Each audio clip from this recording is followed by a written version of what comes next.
Tonight, New Premier calls on people to not be complacent and to turn up to vote on constitutional amendments. Shortage of cigarette supply. And Floral Competition showcases talents. Good evening and welcome to our BCN News Bulletin. I'm Mersa Takala. A special whakalofa atu to our viewers from across the region thanks to our partners at Pacifica TV. Leading our bulletin tonight, the Premier Honourable Dalton Tangilangi is calling on the people not to be complacent and to turn up to vote in the public referendum come August 31st on the proposed 4 constitution amendment bills. Earlier this week, he spoke to BCN News about the amendments and responded to questions that have been heard from those who attended the public meetings with the Constitution Review Committee. Here's more with Esther Pavihi. Premier Tangilangi said that he wants the people to turn up during the public referendum to cast their votes, whether that is to support the changes or not, but not to be complacent and to turn up to vote. I just want our people not to be complacent when it comes to important pieces of legislation as this one, especially the Constitution, because this will define us in moving forward, or we do the same old thing. And so this is important. I wanted our people, this is your time. You became a decision maker when you vote. That's your only time that it's like being in the house, voicing your opinion and being on the Premier's chair for making it that, because there's no one else. The final decision will be in the hands of our people if we want to change. But let me also say that we will be also on the record in the future, the generation of the people of this era, if we have done something for the great of this place, or we just prefer to the status quo. So it's important that I think that everyone should. It's important that you come out and cast the vote.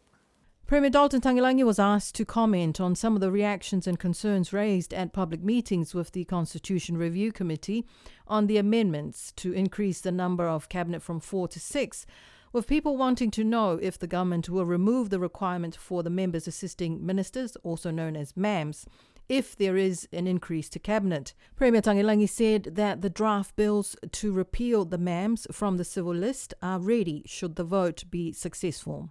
There's already drafts of those amendment bills in readiness for that.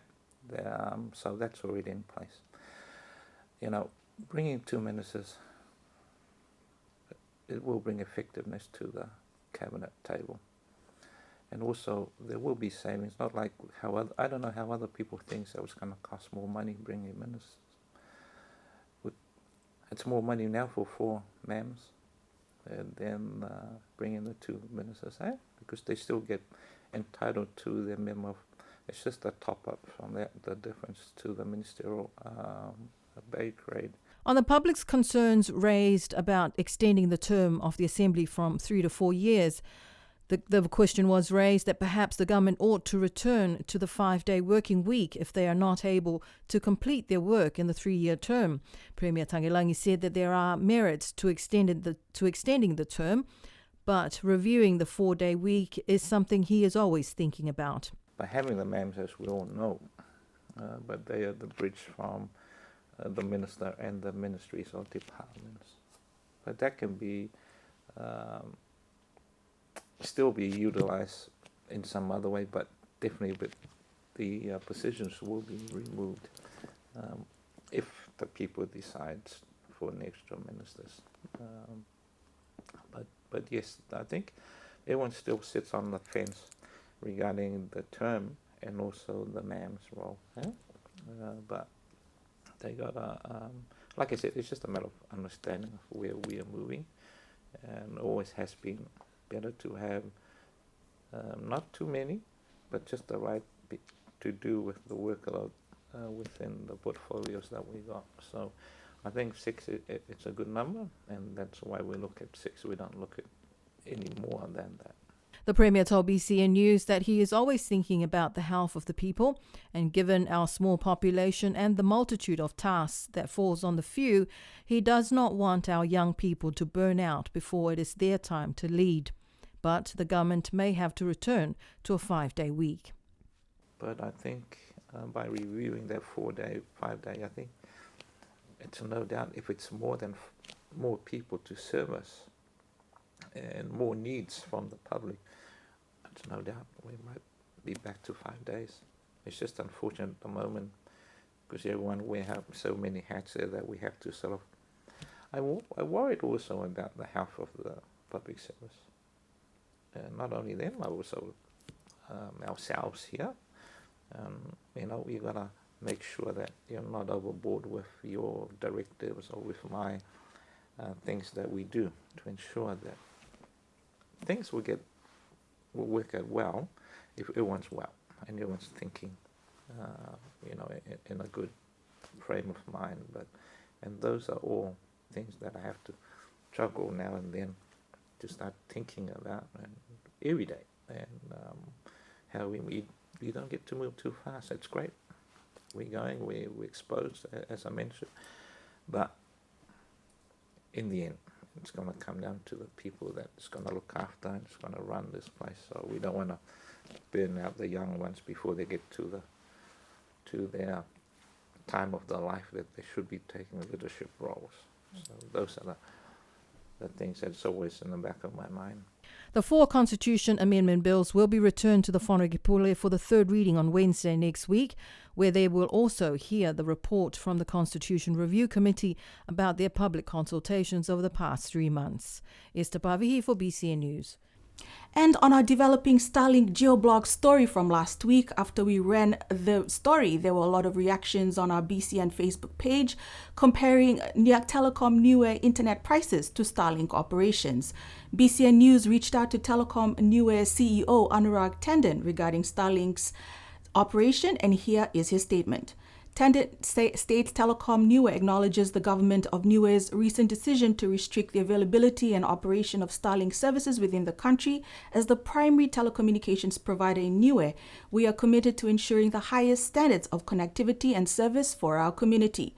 He further states that the government's decision is driven by several key considerations, including regulatory compliance and local investment protection, which is protecting the investments made in local telecommunications infrastructure and services, which are crucial for the island's economic and social development. Tandon also mentioned security concerns, which is addressing national security concerns related to the control and management of data and communications infrastructure. Meanwhile, one of the Starlink users on the island, Glenn Jackson, says it is clear that the government is protecting one of its assets, Telecom Niue, to generate income. However, this also creates a monopoly. I believe that having competition in the same space is healthy for any economy, unquote. Telecom CEO Anurag Tandon added that they will continue to work closely with the government of Niue to align their strategies and operations with national priorities and regulations. He says their goal is to ensure that Niue remains connected to the world in a secure, efficient, and sustainable manner. Telecom Niue supports the government's efforts to regulate and manage telecommunication services effectively and is confident that through collaborative efforts, they can achieve a balance that fosters innovation while safeguarding national interests, unquote. There has been a shortage of cigarette supplies on the island since last week. BCN News was contacted by some unhappy smokers wanting to know why the supply of cigarette tobacco products had stopped several weeks ago. BCN News reached out to one of the importers of Bond Store, a subsidiary of Niue Philatelic and Numismatic CEO Poi Kapanga, who has confirmed they are currently having a supply issue. Kapanga added there are several factors that have resulted in a shortage of supply for Niue, including a downturn in traditional smokers, but an increase in e-cigarette vapes and other products have surpassed the traditional tobacco products. Niue has adopted a smoke-free policy, and Niue market is small and suppliers have basically said they can no longer supply. Bond Store has partnered with a local business to secure stock and is working with the government to ensure they meet the health regulations required under the 2018 Tobacco Control Act. Kapanga hopes supplies will resume by next week. Smokers on the island have expressed their frustration with the out-of-stock supplies, some opting to switch to vaping or asking passengers traveling in from New Zealand to buy their cigarettes from duty-free in Auckland. BCN News understands that the resupply of tobacco cigarettes will arrive either on Monday or Friday next week. The Niue visa exemption, formerly known as the Niue status or sticker stamp, are now available at the Niue Immigration Office at Fonuakula. But the public's reaction to the cost of obtaining the sticker has not been very positive, with locals complaining about the hefty cost of hundreds for adults and $50 for children's passport. Here's more on this story. Several weeks ago, the Chief Immigration Officer, Margaret Siosikefu, explained the changes and the costs to BCN News. At that time, the stickers were not yet available, but last week a notice was posted on the Office of the Secretary of Government's Facebook that the new stickers are now available at the Immigration Department and the fees applicable. In response, locals and Niueans living abroad expressed their disappointment on this new visa exemption sticker fee increase, commenting on the post. Some of the comments asked for justification for an increase from $5 to $100, and others calling it daylight robbery. BCN News reached out to the Government Solicitor General, Justin Kamupala, regarding the fee increase and if it is mandatory under the immigration law. Kamupala says that the immigration sticker is to define the holder as a person who is a descendant of a Niue person and is therefore allowed to enter Niue on a one-way or returning plane ticket. This was done to get around an airline or the International Air Transport Association IATA requirements. Kamupala adds the cost of doing this is not legislated and thinks that perhaps the Immigration Office can charge what they believe is appropriate to offset their costs. But people are not required by law to have this sticker, although it will be helpful for travel purposes. Esther Pavihi for BCN News. The annual 2024 Niue Honours Awards granted by the Niue government is now open for nominations. There are 3 categories that you can nominate a person whom you think is highly deserving of an award: the Distinguished Service Award, the Public Service Award, and the Community Service Award. Nominations for the Niue Honours 2024 will close at 4 p.m. on 6 September 2024. Nomination forms can be downloaded from the Government of Niue's website page. The Niue Health Department has confirmed there has been an increase of tummy bug cases on the island. The acute gastroenteritis can cause symptoms like nausea, vomiting, diarrhea, and stomach cramps. The Health Division has emphasized the importance to stay vigilant and to take precautions to protect yourself and others. You can check out the Niue Public Health Division Facebook page for all the important information on symptoms and prevention tips on this. Meanwhile, there is currently one positive COVID-19 case on the island. A kind reminder to continue to test yourselves if you are experiencing symptoms consistent with this illness. With 19 years of Coast Guard experience and 1 year as a commanding officer of the U.S. Coast Guard, Carter Harriet Lane, Commander Nicole Tesonero told BCN News that the best part of her job is meeting and interacting with people from across the Oceania region. The best part of my job is really just having these interactions and gaining a better appreciation for what is regionally important. You know, the United States is a Pacific Island country itself, and so us being out here gives us better perspective on how we can help, and then also, you know, where we need to pitch in and carry a little bit more weight, deliver resources to work with some of our under-resourced partners. And so that I can't ask for more rewarding work to have in my job. She said despite the challenges of being separated from family for days, Commander Nicole says teamwork and supporting each other is crucial for her young crew of about 100. Sometimes the rough seas and changing weather can be a challenge for her ship as well. The separation from family is never easy, and so it is how do you balance everybody's personal needs with making sure that we're still able to accomplish the mission. We're very lucky to have a very close-knit crew. There's a strong sense of community on board. We look at each other as shipmates and taking care of one another, but also just recognizing that there's, challenges that people are facing day to day, and making sure that they know they've got the support of not only myself as the captain, but the Coast Guard as an organization to take care of them. The Harriet Lane supports a variety of Coast Guard missions, including search and rescue, law enforcement, maritime defense, and protections of the marine environment. The ship made a port call on the Rock for the first time last Wednesday and departed later that evening. The Fisikanai Association, in collaboration with the Niue Growers Association, held a floral competition over the weekend at the Niue High School Hall. People showed up in numbers to have a look through the amazing work of art showcased by the men and women at the event.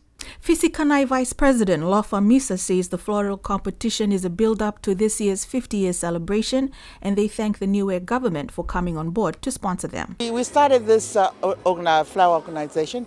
It's because of 50th anniversary, so we think we're putting it together and to help celebrate the self-government. So that's why we did it today. And I organized all ladies. It's open.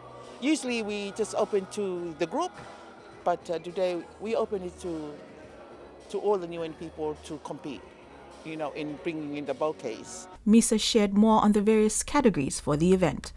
We have the low tea, which is it's a king plant, and we have the green leaves, which is foliage. And then we have tropical, which all assorted flowers, and then the kiwila. So both men and women compete in this event. Participant Lava Mokale of Avasele, who took part in 3 categories, entered the competition with her daughter because of her love for flowers. I've always taken part in competitions, and this one's no different to what I've been doing.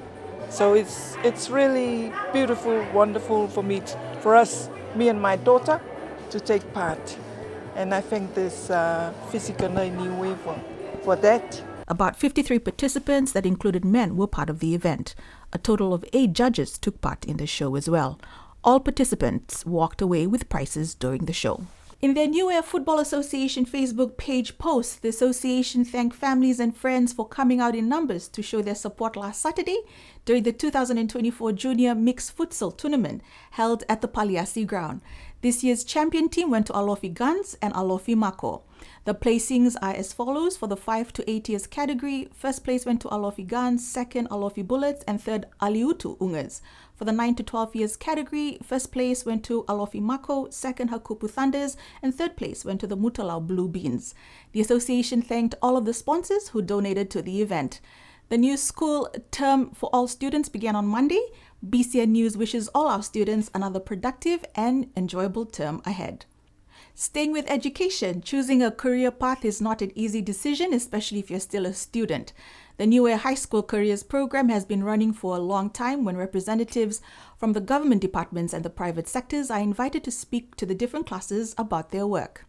Every year, the opportunity to be part of the school's career program is always welcomed by the various departments as they seek to encourage the students to work in their respective fields. The shortage of staff across the many departments of the government and in the private sector is also an incentive to speak to the students, and BCN was also there. BCN News senior reporter Esther Pavihi and camera and producer Valentine Lawadi spoke with Year 8 students about working in the news media industry. Students were given scenarios and role play as reporters.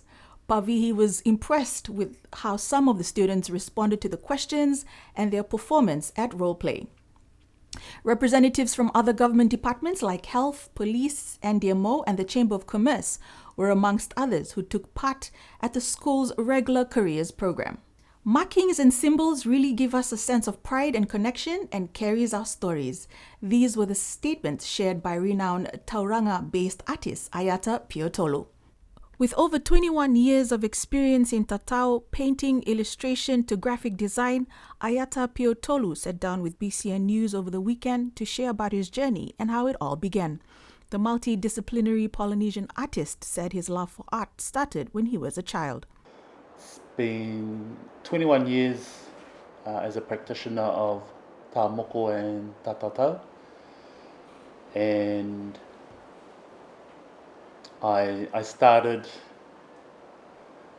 actually before I actually used the machine, I was doing a lot of drawing and designing for people, particularly in the Polynesian